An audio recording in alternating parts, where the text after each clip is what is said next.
Supremo Tribunal Federal fez uma publicação nas redes sociais para rebater declarações do presidente Jair Bolsonaro a respeito do trato com a pandemia. A publicação afirma o seguinte, você vai acompanhá-la por aí. É um texto seguido de um vídeo. No texto, abre aspas, o STF não proibiu o governo federal de agir na pandemia. Uma mentira contada 1000 vezes não vira verdade. Compartilhe este vídeo e leve informação verdadeira a mais pessoas. Hashtag verdades do STF, hashtag fake news não. Como eu disse, junto com esse texto foi publicado um vídeo com verdades e mentiras. Você vai assisti-lo agora. Uma mentira repetida 1000 vezes vira verdade? Não! É falso que o Supremo tenha tirado poderes do presidente da República de atuar na pandemia. É verdadeiro que o STF decidiu que União, estados e prefeituras tinham que atuar juntos, com medidas para proteger a população. Não espalhe fake news, compartilhe as verdades do STF. Alexandre, vou trazer aqui a mesma lembrança que eu trouxe com o Fernando Molica, que nós tratamos agora há pouco no que vai ser notícia, trazendo o exemplo do TSE. A própria página da rede social do TSE tem feito frequentemente algumas publicações, então, depois de declarações do presidente da República, colocando em xeque, por exemplo, a valia das eleições, ou de repente, precisamos de um voto auditável. Vai lá o TSE na página e diz, mas nós já temos um voto auditável, coloca uma dezena de explicações abaixo. E também agora o STF, fazendo esse vídeo, essa publicação, após a declaração do presidente da República de que não tem a autonomia desejada no trato com a pandemia e o TSF, o STF dizendo, não, tem sim, não publique fake news. Como é que está esse relacionamento entre o Executivo e o Judiciário, Alexandre?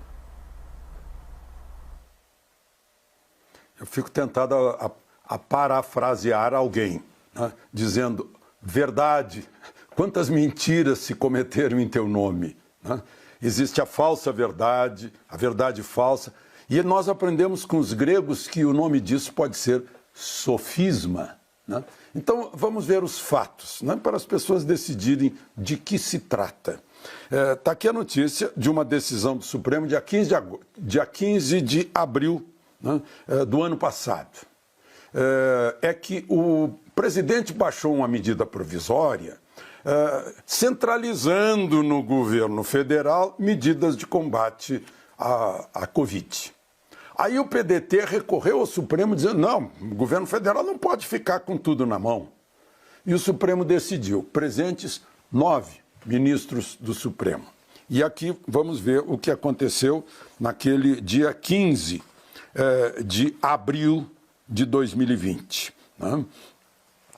Decidiu que as medidas de enfrentamento do novo coronavírus não afastam a competência concorrente nem a tomada de providências normativas e administrativas pelos estados, Distrito Federal e municípios. A maioria dos ministros aderiu à proposta do ministro Edson Fachin.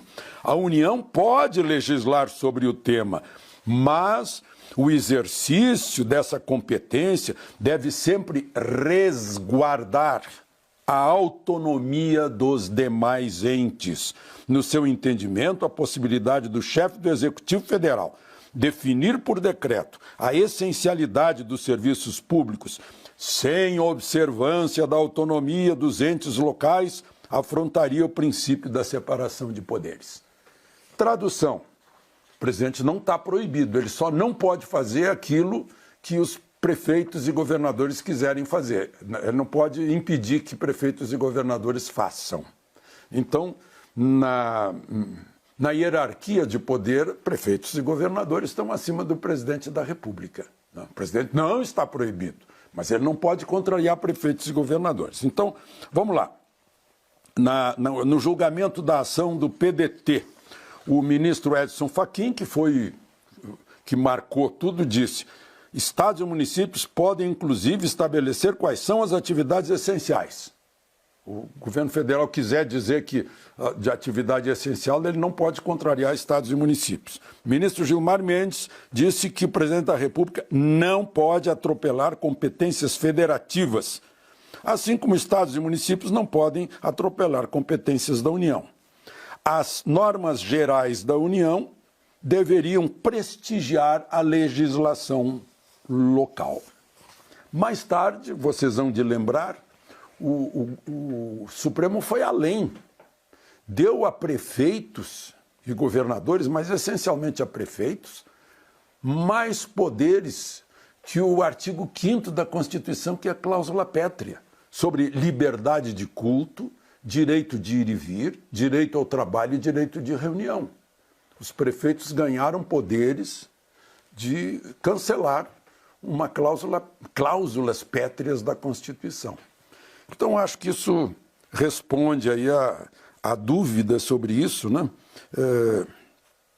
E aí a gente não cansa de lembrar, né, que o Supremo é o órgão que fez com que o Brasil fosse um país que tivesse um jornalista preso, um deputado preso, não sendo Cuba, nem sendo Venezuela, né, em que impediu que o presidente da República nomeasse um subordinado, como foi o caso do diretor da Polícia Federal, que atropelou uma ordem de CPI no Congresso, mandando abrir uma CPI, enfim, que atropelou o devido processo legal, sendo vítima, abrindo um inquérito, investigando, denunciando, julgando e prendendo. Uma legítima república do Galeão. Né? Então, é isso. Eu acho que o Supremo é que tem que dar uma olhadinha para dentro, né? E viva a harmonia entre poderes, a independência, que isso é que dá equilíbrio de pesos e contrapesos de uma democracia, e por isso é o 2º artigo da Constituição, não custa lembrar. Elisa? O novo Bolsa Família é o assunto deste momento aqui no Liberdade de Opinião. O governo federal está trabalhando na criação de um novo programa de transferência de renda que deverá então substituir o atual Bolsa Família. O benefício terá um valor, no mínimo, 50% superior ao atual benefício. O novo programa deverá englobar 17 milhões de brasileiros e possivelmente será batizado de Renda Cidadã ou de Renda Brasil. Vamos ver o que o ministro da Cidadania, João Roma, disse sobre essas mudanças no programa social. O que nós estamos redesenhando justamente é pegar todas as ferramentas que o Estado disponibiliza para a população em situação de vulnerabilidade, não é? E utilizar, não é, essas ferramentas para que a gente possa fortalecer, né, os programas de transferência de renda do governo, para que isso passe a ser uma ferramenta para que a população em situação de vulnerabilidade encontre não apenas, né, uma teia de proteção pelo seu estado social, mas também utilize, né, através desse programa com maior eficácia, certo, o seu avanço na qualidade de vida, né, na sua condição social. Alexandre Garcia, como você avalia então a criação desse, ou adaptação, né, uma nova vestimenta a esse programa social? E mais, para fazê-lo é preciso ter dinheiro. De onde o governo federal vai tirar, assim, digamos, recurso para financiar esse programa? Vocês notaram como tinha dinheiro para dar o auxílio emergencial, que ainda continua até 31 de outubro? Será que foi porque parou a corrupção e passou a sobrar dinheiro que estava saindo pelo ralo durante tantos anos? Bom, por outro lado, também entrou dinheiro porque a arrecadação federal toda hora está tendo recorde aí. No primeiro semestre subiu 25%. É um bom sinal de atividade econômica voltando a reaquecer, né? Essa fibra do brasileiro, né? O que significa mais emprego. Tendo mais emprego significa menos pessoas necessitando de ajuda. Mas é muita gente, 60 milhões de brasileiros, né? É gente que ficou na mão aí na hora do fecha tudo, né? Na hora do paralise-se, em pânico, né? Quebre a sua empresa, feche as portas, né? E ficou muita gente desamparada e desesperada. E para evitar desespero, como saque a supermercado, por exemplo, né? O sujeito faz de tudo para alimentar os filhos, né? Então, por causa disso, houve esse auxílio emergencial. E olhem só, aumentou sim a dívida pública. Ela está em 5.330 bilhões. O dinheiro que o governo toma no mercado, emitindo papéis, né, pagando juros, subiu de maio para junho 3%. Mas como a produção, a economia, o PIB, a arrecadação cresceram, o FMI, que previa 98,4% do PIB em dívida interna, mais uma vez errou com o Brasil. Eu tinha previsto menos 9% na queda do PIB e caímos menos da metade disso, 4,1% o ano passado. Agora está prevendo dívida de 98,4% no fim do ano, mas está 83%. Cada vez encolhendo mais, 83%, 84%. Porque o produto interno bruto está crescendo.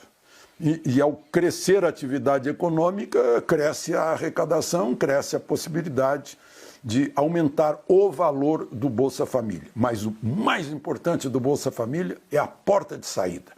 E a preparação das pessoas envolvidas, e principalmente os jovens, para o trabalho, para a profissão, para as novas profissões, inclusive, que a tecnologia, o mundo digital estão criando. Eu volto a citar aqui a Vozes da Seca, cantada pelo Luiz Gonzaga, né?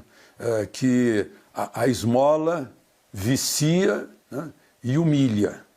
Então, é para evitar isso também, que as pessoas não fiquem aderidas permanentemente ao Bolsa Família, mas recebam ânimo, aprendizado, formação, para entrar no mercado de trabalho e ser um agente econômico.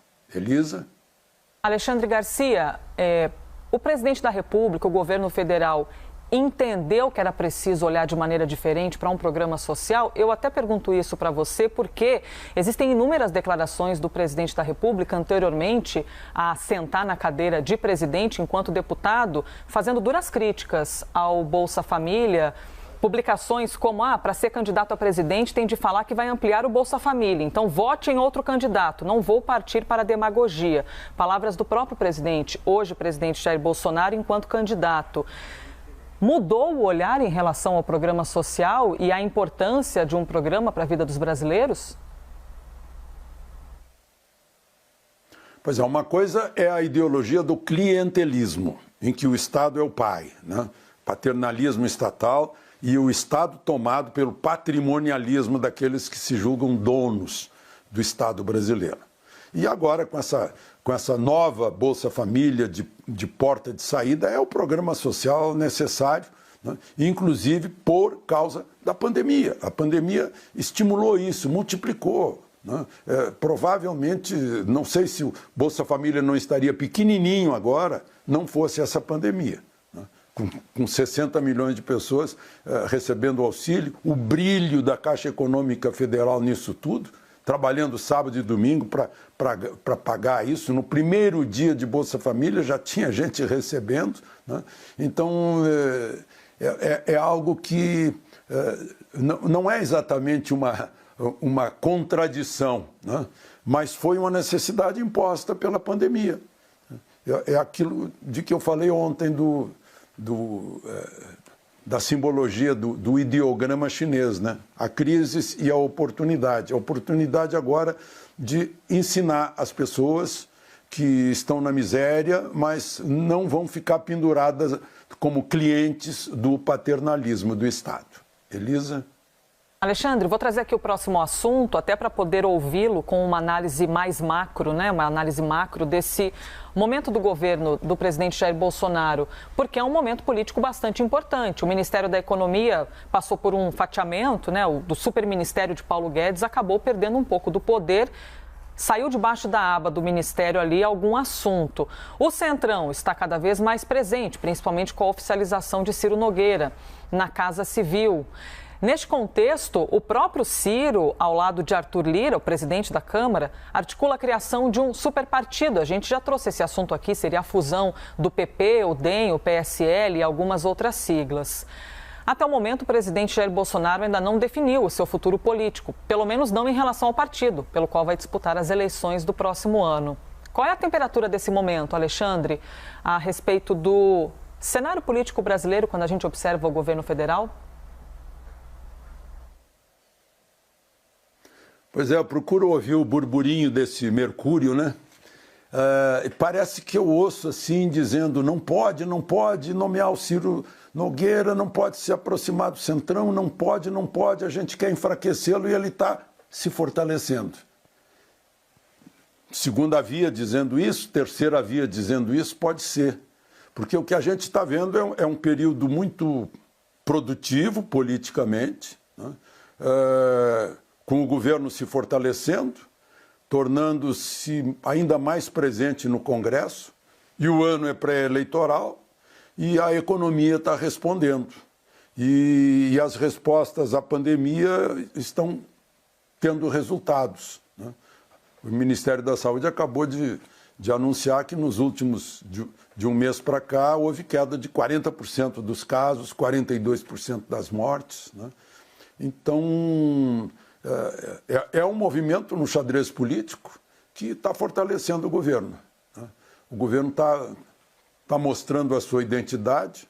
Provavelmente o presidente volte para o partido em que ele teve mais tempo durante sua carreira política, o Progressistas, que tem o segundo número de vereadores, o segundo número de prefeitos, uma presença capilar muito grande no território nacional.